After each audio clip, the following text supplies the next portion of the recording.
Hi there. Today is Tuesday, January 14th, 2025, and we are here for our daily Bible reading. We are reading through the Bible in the Day by Day Kids Bible. And I have marked off my day for today on my calendar to show that I have read today's entry. So if you have your calendar, go ahead and get that out and mark it off for today. So you're about to read the Bible today.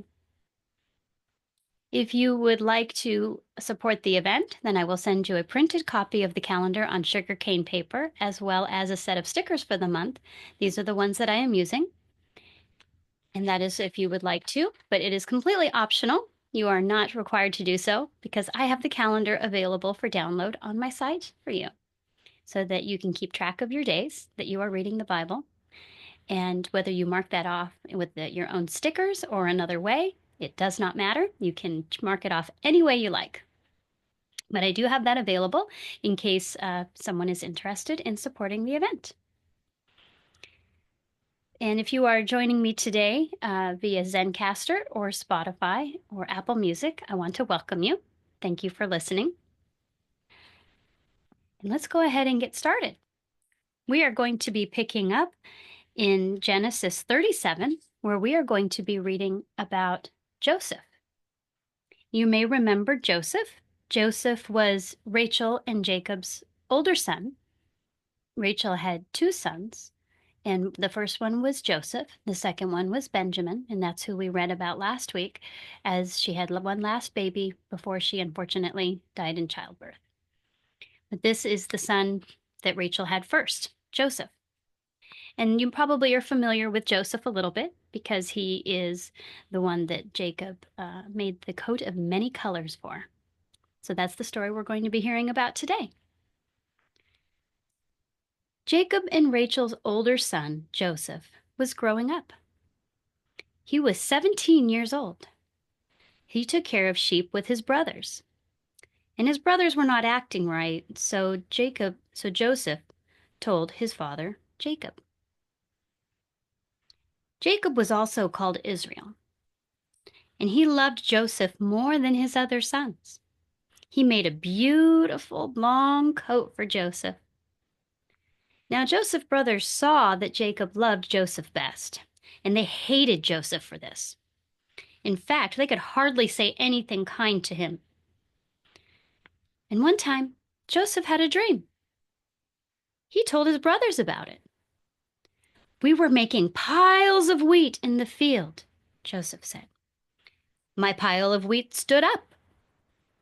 Your piles of wheat came all around my pile, and they bowed to mine." Joseph's brothers hated him even more because of his dream. "Do you think you'll be our boss?" they asked. Joseph had another dream. He told his brothers about this dream too. "The sun and moon bowed down to me," he said, "and 11 stars bowed down to me." Joseph told his father Jacob about this dream. Jacob spoke. "Now, Joseph, do you really think our whole family will bow to you?" Joseph's brothers were angry. They wanted to be special too. His father just kept thinking about what Joseph had said. And one day Jacob called for his son Joseph. "Your brothers are taking care of the sheep, and I want you to go to them. See if everything is going well for them, and then come back and tell me." So off Joseph went, and he came to where his brothers were supposed to be. But they were not there. A man saw Joseph in the field, and he asked, "Who are you looking for?" "My brothers," said Joseph. "Do you know where they took their sheep?" "I heard them say they were going to Dothan," said the man. So Joseph went to Dothan, and that's where he found his brothers. But they saw him coming before he got there, and they made plans to kill him. "Here's the dreamer," they said. "Let's kill him and throw him in a well, and we'll tell our father a wild animal ate him up. Then we'll find out what happens to his dreams." But Reuben tried to save Joseph. He said, "Let's not kill him. Throw him into this dry well, but don't kill him." Reuben was planning to save Joseph. he planned to take Joseph home later. So Joseph walked up to his brothers, and they pulled his beautiful long coat off. They threw him into the dry well. Then they sat down and ate their lunch. Along came a line of men with camels. The camels had packs of spices on their backs, and they were on their way to Egypt. Judah said, "It won't do us any good to kill Joseph, so let's sell him to these men." The others thought that was a good idea. So the line of camels came close, and the brothers took Joseph out of the well, and they sold him to the men. They got 20 pieces of silver for him. Then the men and camels went on to Egypt. Now, Reuben did not know his brothers had sold Joseph, and so he went back to the well to save him, but Joseph wasn't there. "Joseph is not there now," he said. "What can I do?" And they took Joseph's coat and they killed a goat. They dipped the coat in the goat's blood. Then they took the coat to their father. "Look at what we have found," they said. "Does this belong to Joseph?" Jacob saw at once that it was Joseph's coat. "It is Joseph's coat," he says. "A wild animal has eaten him." And Jacob was so upset that he tore his clothes. Then he put on clothes made of old sackcloth. He cried for days and days. His family tried to make him feel better, but he would not cheer up. "I'll be sad until the day I die," he said. And while this was happening, the men and camels got to Egypt. And there they sold Joseph. The captain of the king's guard bought him.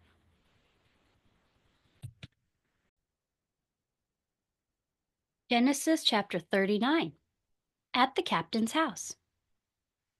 God took care of Joseph. He lived in the captain's house. The captain saw that God helped Joseph.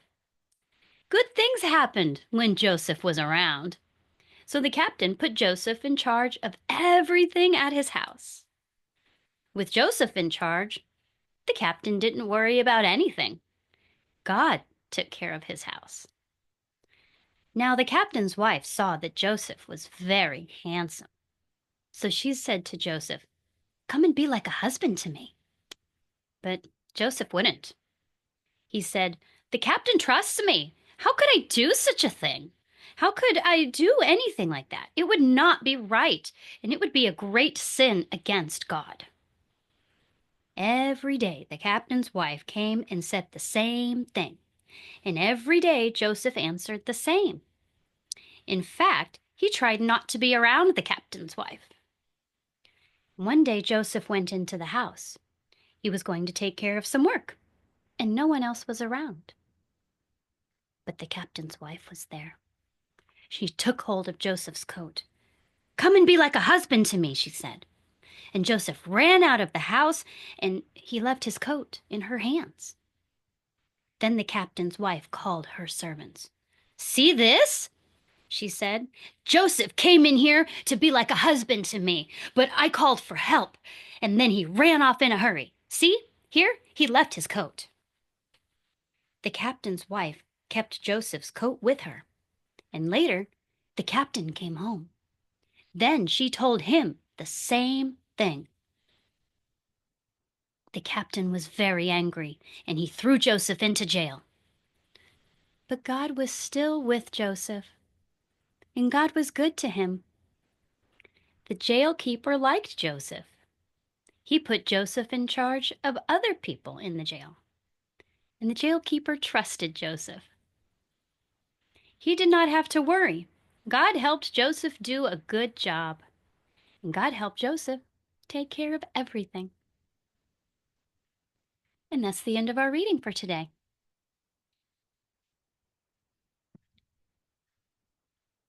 So today we're going to talk about Joseph's choice to do the right thing.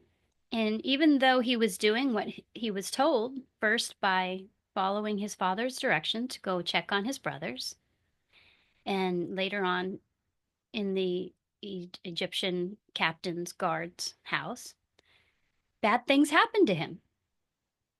So remember, we're supposed to see ourselves in every story and to apply what we're seeing to our own life too. And so bad things happen even when we do the right thing sometimes, because sometimes people are jealous and they want to see, they want to be the way we are. They see how God has blessed us perhaps, and they don't understand, and for whatever reason they're just jealous, or they just are mean and they are wanting to do bad things to people, and you could be one of them. But what the story of Joseph teaches us is that even when supposed bad things happen, who is always looking out for us? God is. And it was not good experience for Joseph to be taken by his brothers and almost killed and to be sold into slavery. But Joseph still had a good attitude and he did the right thing and he obeyed God. And God was with him always, wasn't he? And God will be with us always too. God knows our hearts. And God knew Joseph's heart was to do the right thing. And God sent him those dreams about the wheat that would bow down and the sun and the moon and the stars that bowed down to him. And his brothers were jealous about those dreams. And so we see that Joseph still was very blessed and taken care of by God. So I want that to be an encouragement to you today as you think about the story that we've read about Joseph, and that even though those people meant it for bad, when the captain's wife did not tell the truth and accused Joseph falsely of wanting to be like a husband to her, and he had to go to jail even for it. And that's a terrible thing to have happen. But God uses absolutely everything, and He is definitely capable of using everything for good. And this is the first time that we see where someone is trying their best to do the right thing in the Bible. And yet, despite that, bad things seem to be happening, even though they're doing good. But God honors the heart, and He took care of Joseph. And He uses even supposed bad things for good. And later on, Joseph will tell his brothers that same thing. Spoiler alert. That even though they meant it for bad, God used it for good. So be remembering of that as you go through your daily life. And even if you have a bad thing that happens in your day to day, then I want to encourage you to ask God and say, God, I'm upset about this thing that seems to be bad that happened to me. I don't understand it, but I trust you that you will work it into good. So remember, you can always ask God to open your eyes and to show you the good that He will make of it. And God will honor that request. Because every single time I have asked God to show me the good that He will work into something that is frustrating or seems bad, He has always, always answered that request for me and shown me the good that can come of it. Even yesterday, I was so frustrated because I was not satisfied with my recordings. And this morning, when I got up, I thought about the good that God had used it for. And He's using that to teach me that I need to figure out how to uh, record and blend two different videos together because I'm not good at editing. I can't edit yet. So when you see these recordings, they are all the way through. I don't have any editing done to them whatsoever. And I like that because I want it to be real. I want it to be natural. And I don't like the way things look when they are edited. Things cut and they will look kind of where you can see a change in position or something. And I'm a real person. So I want you to see me as a real person. I don't want you to see necessarily a absolutely 100% perfect video because I'm not 100% perfect. I'm not even close. But I do need to try to figure out how to maybe, cut the part where I am good at the reading. And then if I don't like the discussion at the end, that's the part where I need to learn how to make a second video because that's the part I was unhappy with because it took way too long to be able to edit two videos and piece them together into one. And so God is showing me what I need to do. So that is the good. And I thought I would share that with you because I posted the video very, very late yesterday. And I was so frustrated and I just was, whatever, I'm done.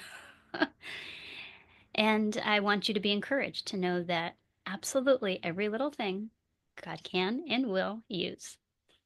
And I'm so thankful to our God for that. So that's all I have for you today.